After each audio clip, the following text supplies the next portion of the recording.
Hello everybody, this is one of the admins from All Aboard the Toon Roller Coaster page on Facebook. Alan, just to say I'm going to make a few videos on a regular basis about different topics on the page, what's been going out through the day. Been an admin for a few months now, enjoying it and all that, and having a bit of banter with fellow Toon fans.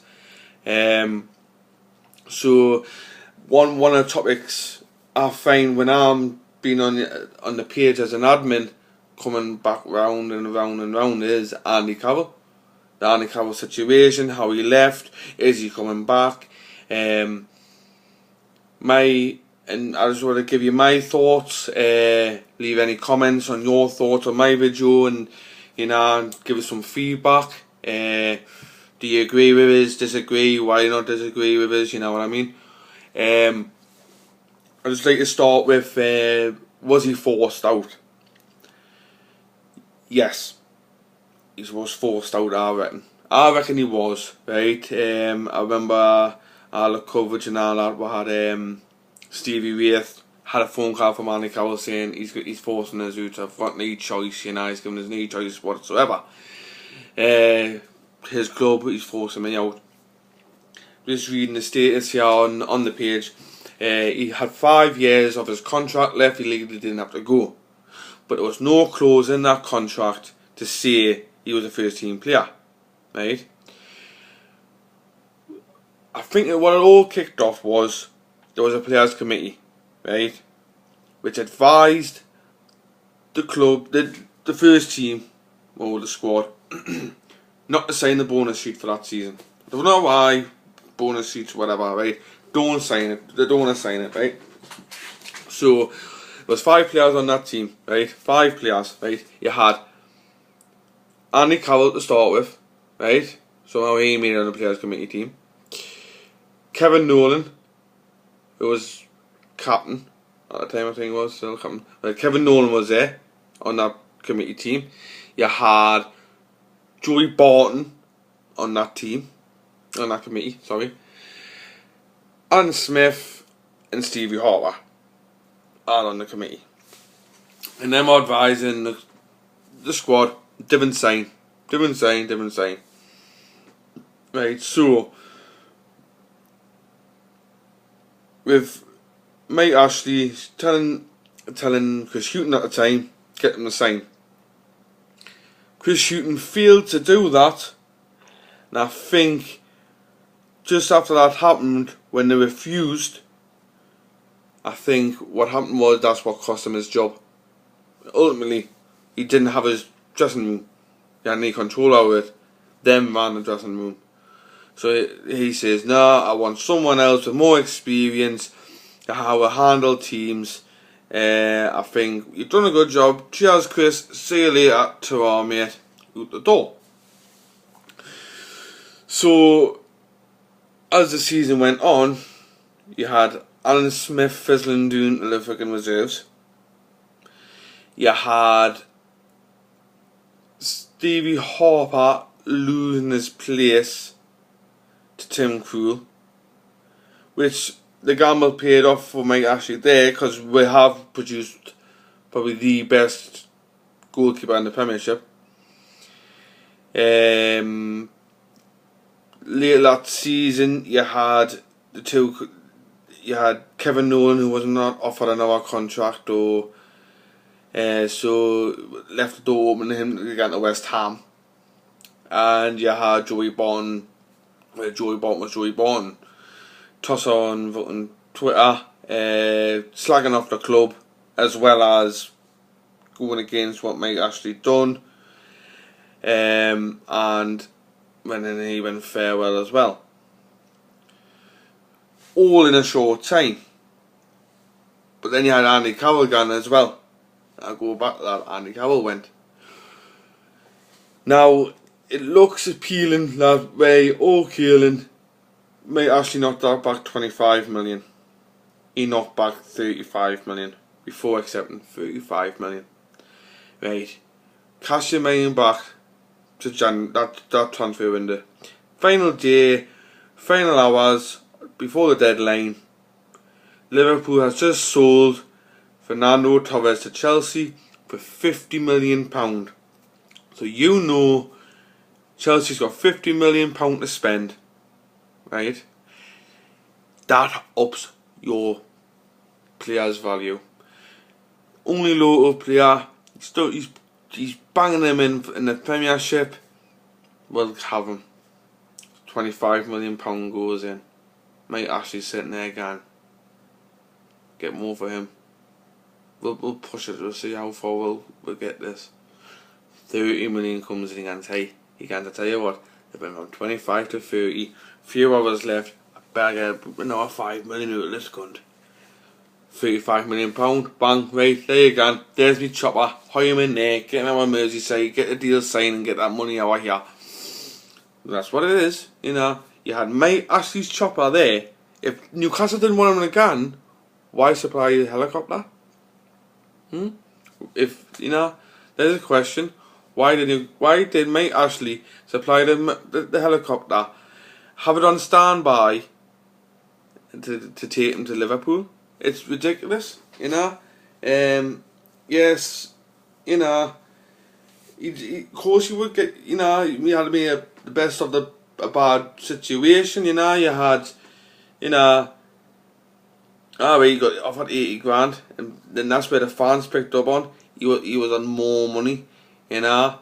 80 million, he sold himself for 80 grand a week and all that. Right, fair enough, I thought that at first, but you know, you forget what Mike Ashley, this is how he ticks, you know. He's there for the profit.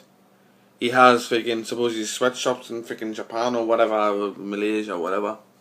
So, yes, he went on, won trophies, blah blah blah blah blah, right? I think it was all a show. Him saying, "Oh, well, I can win trophies at Liverpool." Blah blah blah blah blah. I think he had to play up to the Liverpool fans. He had to play up to the Liverpool manager to get picked. That's all it is, to get picked to play for Liverpool, you know. So he had to say that. But he's also came out and said, I will sign for nobody else. I want to go back to Newcastle.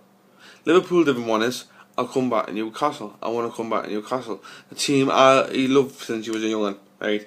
He's seen the likes of Alan Shearer play. Seen the likes of Les Ferdinand play. You know, you would want to follow in them footsteps. Personally, I would. You know, if I wouldn't leave the club, I would go, I want to be as successful as them two. You know what I mean? Well, in my time anyway, or Jackie Milburn before them and that. But it was just an unfortunate thing that you got Mike Ashley in charge, and he makes things very difficult for people. So yes, you could have stopped, voted in the reserves. You know, his England career just took off. He got his first cap. You know, and he's getting recognised as a good classic old English forward, right? But there was, I remember the phone. I remember on the local news, even Stevie Wraith got a phone call saying I'm getting forced out. You know, so why would Stevie Wraith come out and freaking lie like that? He doesn't. You know what I mean? He came and tell the truth. He's getting forced out. I don't want the fans thinking that I'm going for the money like other players do. You know what I mean?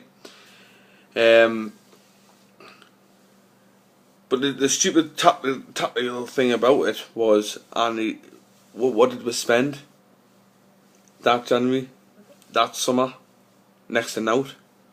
I remember when Denver Ball first came to the tune, everyone was going, who the fuck's he? He's gonna do fuck all, but fuck this season, oh, Andy Carroll's gone, we'll have him replace him, blah blah blah. Gambles paid off, we got him for nout. They put a stupid clause in the contract to let him go to Chelsea. Right, let him go for a release clause of £7.5 million or whatever. But the release clause was there, and what happened? The release clause was activated. It's 100% profit. They bought him for nout, sold him for 7.5 million. Right? You've got this now. We've never in my view, we've never replaced Demba Ba. Yes, okay, then we've got Debussy, left back. Sorry, right back. You got Figgin, we got Hydra, left back. You got the centre back of Yanga and Biwa, right? And Gouffran as a forward, right? Okay, Gouffran's a forward, right? But in my view, I don't think he'd be a prolific goal scorer. You see, you've got Papi Cisse, right? We're not playing. First off, I think personally, we're not playing the right formation. You've probably seen some of my statuses on the all aboard the Toon Roller Coaster page, saying 4-2-3-1. Pardew, you're having a fucking laugh, right? You got Papi Cisse up there on his Todd, right? One man band, getting caught offside all the time, needs support, apart from probably the one good attacking display from Suzuki at Chelsea. We're relying on a player who first half of this season couldn't score. Yeah, when we first bought him last January, the second half of the season included the banana shop against Chelsea and stuff like that. We're red hot fire. Came in this one, he done not much, right? Then we sell Demba Ba, who was banging him in, right? Now, he's got to rely on Pappies, right? I think we need more than Papi Cisse to get goals. Sorry to say, like. Don't get us wrong, I think he's a great player, Papi Cisse, great guy, everything, but I don't think he's the only centre forward. You got Shola Amiobi, but you know about Shola Amiobi over the years. But anyway, you've got him up by himself, Gouffran playing on the right because Ben Arthur's out, so he's never really been tried up front, right? But from what I've seen, I don't think he's a prolific goal scorer, right? I know last January we had Danny Graham mentioned, but he went to the Matins, of course. But he would have came to Newcastle in a heartbeat, right? But he didn't fit the bill, right? He's not a young player where you can make profit off. That's all it is. Every signing we make at Newcastle from now on, there's going to be a profit in form. You've had Gouffran there, bought for £1.3 million. Pacey as hell, played some nice good football, steady football, right? But he's not banging him in, right? But if you play him as a winger or whatever, if he has a few good seasons, right? We could sell him for £11.3 million. There's £10 million bang profit back pocket to a bigger club. That's how Newcastle is, I reckon. We're a conveyor belt for bigger clubs, the big lads. Man U, Chelsea, Spurs,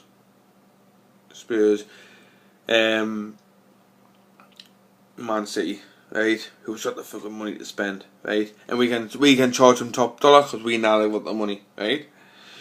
So my Arsenal will buy every player, Debussy, Yanga Mariwa, Hydra, play really well, few seasons, some big club will come in, not just from England, from abroad, and offer top dollar, right? And you take the profit, give a few £1 million back into the pot, send our Graham Carroll our France or Holland or whatever, because he's a wizard at scouting, and pick up another gem, bring him in, do the same again. Won't win many trophies.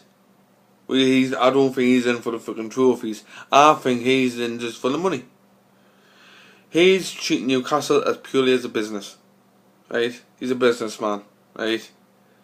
So don't think we're going to have fantastic. He's got about £15 million here, there, and everywhere, and fucking this, that, and the other afternoons like Freddie Shepherd did, right? no chance. But he's a billionaire, and it takes brains and a business acumen to be a billionaire, right? And some of the risks he's taken have paid off. He's fucked off Steve Harper, brought in Tim Krul, who we brought through the ranks, and you got Tim Krul there, who we could sell for £7-8 million, easy, right? So you got that, right? You've got you've sold Andy Carroll for £35 million. Now he's only worth £10 million. Table £10 million bid. Liverpool's desperate to get rid. They don't want to pay 80 grand a week for him to sit on the fucking bench. I don't think West Ham will afford him. So I think he'll come back, and there's me actually making £25 million off one player. You know, the vicious cycle will be is he'll have a few good fucking seasons at the tune again, get his form, get his neb in, get a few England call-ups. His stock will go back up through the roof again. Sell him for another fucking £30 million again or something like that, you know what I mean? It's our profit. So to sum it up, don't be surprised. He was forced out. Personally thinking, he was forced out, right? I'll leave it there for now, people. Make sure you like the video. I'll share it on the page. I hope you find it insightful. And make sure, if you're not a member of the Facebook page, all aboard the Toon roller coaster, the highs and lows of being a Newcastle fan, make sure you like it and join in with the banter. And I'll catch you all later. See yous. Ta-ra now.